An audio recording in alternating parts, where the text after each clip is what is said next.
Good evening. I'm Chanel, vehicle title expert at Wisdom and Authority Title Solutions. Thank y'all for tuning in, and I thank you in advance for subscribing. Tonight, I will talk about understanding the VIN or vehicle identification number. I will talk about what the VIN is. I will share some important information about the VIN. And lastly, some things you can do to protect yourself from becoming a victim of VIN or title fraud. So the VIN or vehicle identification number is a serial number assigned to the vehicle or trailer from the manufacturer. The manufacturer puts this in place before they pass the vehicle along to the dealer. Okay. With that being said, there are some important things you want to keep in mind when it comes to the VIN. The first one is going to be the digits in place that the VIN will have. Okay, so prior to 1981, all vehicles had VIN digits that were less than 17. So you might have had a vehicle that had 5 digits, 7 digits, 11 digits, etc. All vehicles now manufactured from 1981 until 2023 to now, they have 17 digits. Okay. Moving forward, and the next important item, you have VIN decoding. So I'm not going to really get into a lot of specifics about VIN decoding, but VIN decoding basically is dissecting the VIN, the characters within that VIN, to understand the manufacturer, the make, the model, and the year of that vehicle. So every character within a VIN has a meaning, has a purpose.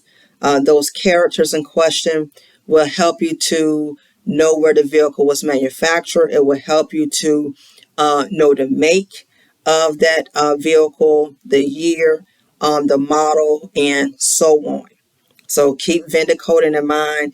It will be a very important piece, when you are looking at your vehicle's history, or you want to have an understanding of the vehicle, the make and the year, and things of that nature. When you're trying to protect yourself, which I will talk about later, pertaining to VIN and title fraud. Okay. Another thing when it comes to the VIN is that the VIN normally is going to be found in obvious places on your vehicle. Most VINs will be found in your door jamb or in your dash.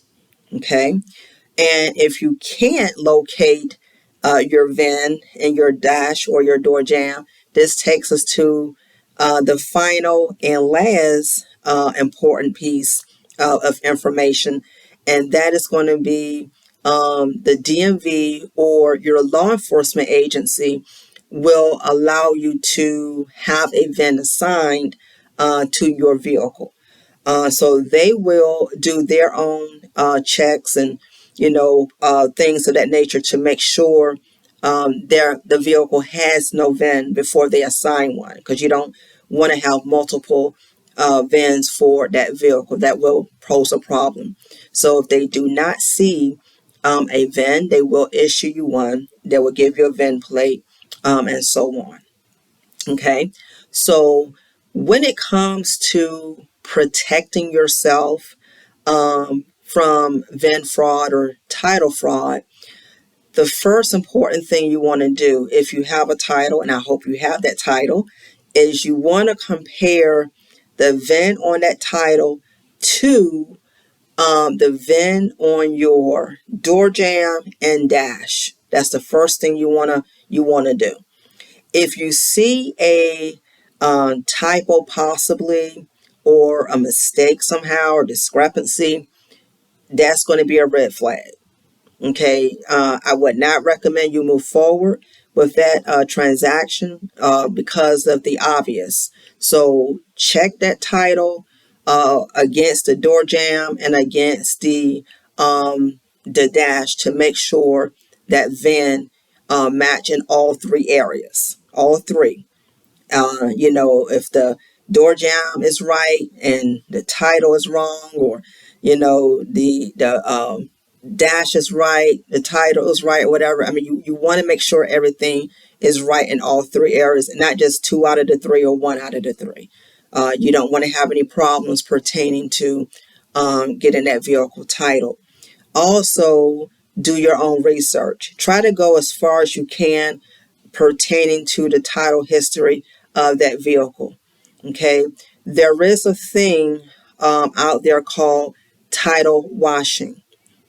Some people will take that VIN and they will, manipulate it. So you could have a title and that VIN may not be right on the title. So again, go as far as you can. Even if you have that title, research as far as you can to make sure what you are seeing is actually correct. You do not want to purchase a vehicle thinking that you're getting a newer vehicle, but in reality, that year is actually, less than what you're thinking. And that will be a major, fact that you can decipher when it comes to VIN decoding. Because again, like I stated, that VIN will help you to identify the parts of that vehicle, the manufacturer, the make, the year, model, etc. So do your due diligence and don't just rely upon vehicle reports from that seller. Do your own research. If you have any questions pertaining to VIN related matters, visit me and my team at wisdomandauthority.com or drop me a line below. Please check me out on Mondays, Wednesdays, and Fridays. Click share and subscribe. Thank you so much for tuning in. I hope to hear from you soon.